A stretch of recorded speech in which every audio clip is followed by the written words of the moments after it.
Chapitre 67. L'examen de la majorité de Jésus au temple. Le temple au jour de fête. La foule entre et sort par les portes de l'enceinte, traverse les cours, les atriums et les portiques, disparaît dans tel et tel édifice situé sur les différents niveaux où est disséminée l'agglomération du temple. Voici qu'entre aussi, en chantant des psaumes à voix basse, le groupe de la famille de Jésus. Tous les hommes d'abord, puis les femmes. D'autres personnes se sont jointes à eux, peut-être de Nazareth, peut-être des amis de Jérusalem, je ne sais pas. Après avoir adoré le Très-Haut, de l'endroit, si je comprends bien, où les hommes peuvent le faire, les femmes se sont arrêtées un peu plus bas, Joseph se sépare, accompagné du fils, traverse les cours de nouveau en sens inverse. Il tourne à un endroit et entre dans une vaste pièce qui a l'aspect d'une synagogue. Je ne comprends pas bien. Y avait-il aussi des synagogues dans le temple ? Il parle avec un lévite et celui-ci disparaît derrière un rideau à rayures pour revenir ensuite avec des prêtres âgés. Je crois que ce sont des prêtres. Certainement, ce sont des maîtres pour la connaissance de la loi et donc chargés d'examiner les fidèles. Joseph présente Jésus. Auparavant, ils se sont inclinés profondément tous les deux devant une dizaine de docteurs qui ont dignement pris place sur des tabourets de bois peu élevés. « Voici, dit-il, c'est mon fils. Depuis 3 lunes et 12 jours, il est arrivé à l'âge que la loi indique pour la majorité. Mais je veux qu'il soit majeur selon les préceptes d'Israël. Je vous prie de considérer que par sa complexion, il montre qu'il est sorti de l'enfance et qu'il n'est plus mineur. Je vous prie de l'examiner avec bienveillance et justice pour juger ce que moi, son père, j'affirme ici être vrai. Je l'ai préparé pour cette heure et pour la dignité de fils de la loi qu'il doit recevoir. Il connaît les préceptes, les traditions, les décisions, les coutumes des parchemins et des phylactères. Il sait réciter les prières et les bénédictions quotidiennes. Il peut donc, connaissant la loi elle-même et ses 3 branches de l'Alassia, Midrask et Agada, se conduire en homme.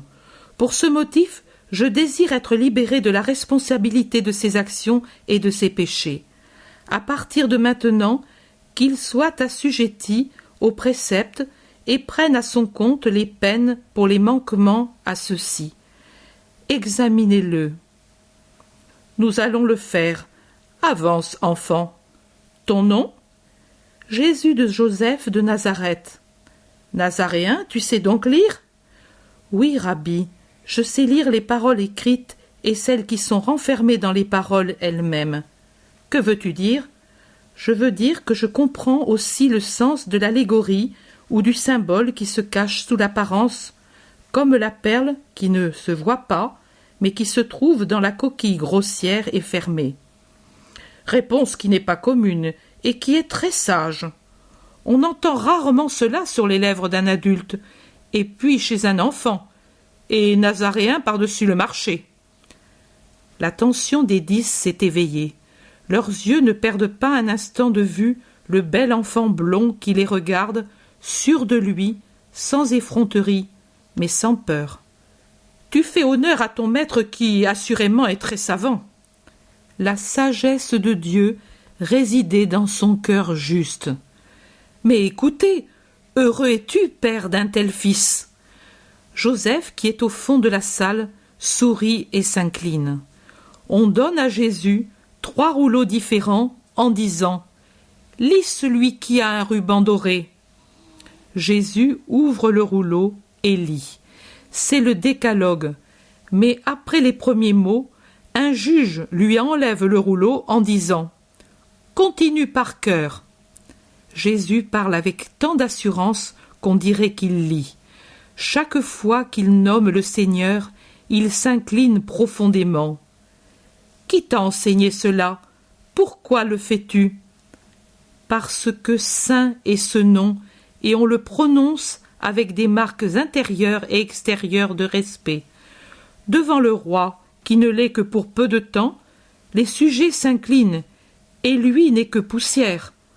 Devant le roi des rois, le Très-Haut Seigneur d'Israël, présent, même s'il n'est visible que pour l'esprit, doit s'incliner toute créature qui dépend de lui d'une sujétion éternelle.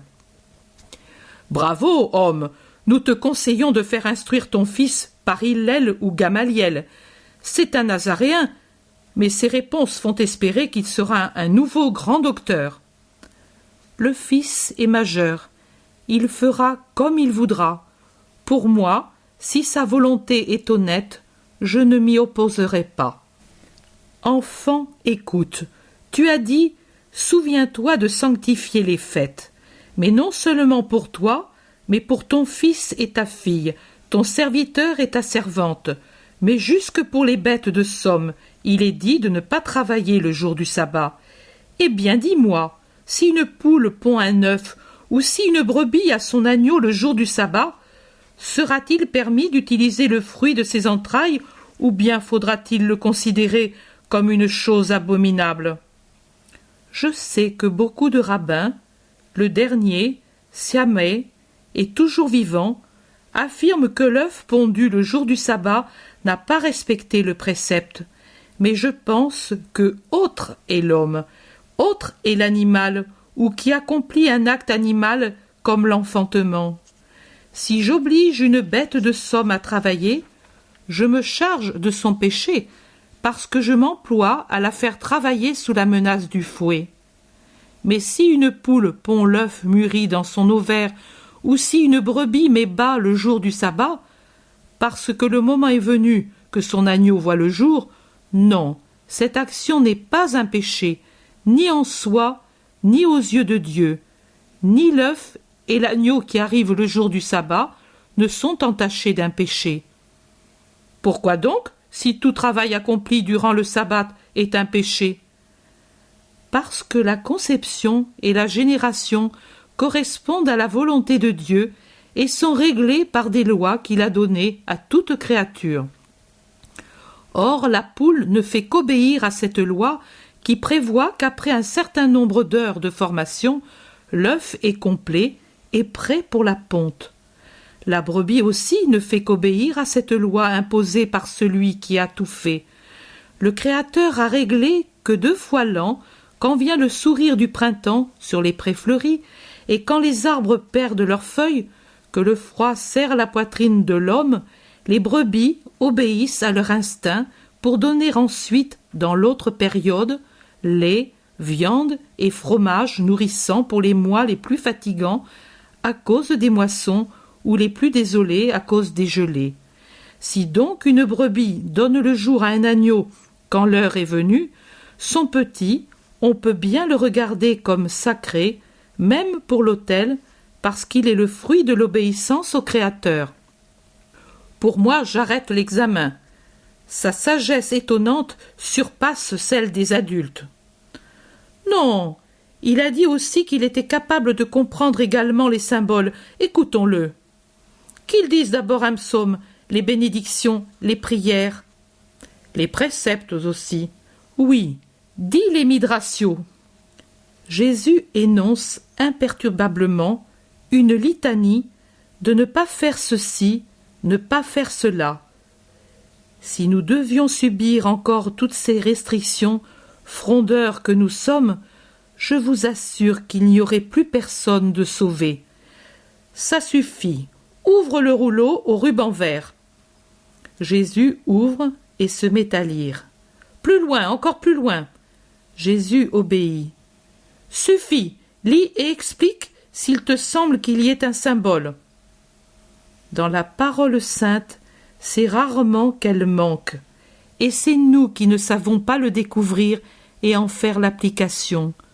Je lis 4e livre des Rois, chapitre 22, verset 10. Le scribe Shaphan, continuant de s'adresser au roi, dit « Le souverain prêtre Helcias m'a donné un livre. » Shaphan, l'ayant lu en présence du roi, après avoir entendu les paroles de la loi du Seigneur, déchira ses vêtements, puis il donna. Passe les noms. Cet ordre. Allez consulter le Seigneur pour moi, pour le peuple, pour tout Juda, en ce qui concerne ce livre qu'on a découvert. En effet, la grande colère de Dieu s'est allumée contre nous, parce que nos pères n'ont pas écouté les paroles de ce livre de façon à en suivre les prescriptions. C'est assez. Le fait s'est produit plusieurs siècles avant nous. Quel symbole trouves-tu dans un fait de chronique ancienne ? Je trouve qu'il ne faut pas circonscrire dans un temps ce qui est éternel. Éternel est Dieu et notre âme, éternels les rapports entre Dieu et l'âme. Ce qui avait provoqué alors les châtiments, c'est la même chose qui les provoque maintenant, et les effets de la faute sont les mêmes. Qu'est-ce à dire ? Israël ne connaît plus la sagesse qui vient de Dieu. C'est à lui, non à de pauvres humains, qu'il faut demander la lumière, et il n'y a pas de lumière sans justice et fidélité à Dieu. Alors, on pêche, et Dieu, dans sa colère, punit. Nous n'avons plus la science ? Mais que dis-tu, enfant ? Et les 613 préceptes ? Il y a des préceptes, mais ce ne sont que des mots. Nous les connaissons, mais nous ne les mettons pas en pratique. Donc, nous ne les connaissons pas. Le symbole est celui-ci. Tout homme, en tout temps, a besoin de consulter le Seigneur pour connaître sa volonté et y adhérer pour ne pas s'attirer sa colère. L'enfant est parfait. Même le piège de la question insidieuse n'a pas troublé sa réponse. Qu'on le conduise à la vraie synagogue. Il passe dans une pièce plus vaste et plus décorée. Ici, première chose, on lui raccourcit les cheveux. Joseph en recueille les boucles. Puis, on ceint son vêtement rouge avec une longue ceinture qui fait plusieurs fois le tour de la taille. On lui attache des banderoles au front, au bras et à son manteau. On les fixe avec des sortes de broches. Puis, on chante des psaumes, et Joseph, dans une longue prière, loue le Seigneur et appelle sur le Fils toutes les bénédictions. La cérémonie est finie. Jésus sort avec Joseph. Ils retournent à l'endroit d'où ils étaient venus. Réunion des hommes de la famille. On achète et offre un agneau, puis, avec la victime égorgée, on rejoint les femmes. Marie baise son Jésus. On dirait qu'il y a des années qu'elle ne l'a vu. Elle le regarde maintenant qu'il a l'habit et les cheveux d'un homme. Elle le caresse. Ils sortent, c'est la fin.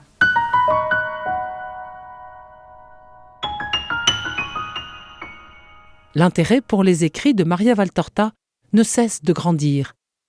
Et les fruits récoltés, vocation, conversion, sont immenses. Visionnaire de la vie du Christ, de la conception de Marie jusqu'au début de l'Église, sa description des personnages, de leur psychologie, la précision des lieux où ils évoluent, des coutumes et mœurs de l'époque, est proprement sidérante et à ce jour inégalée.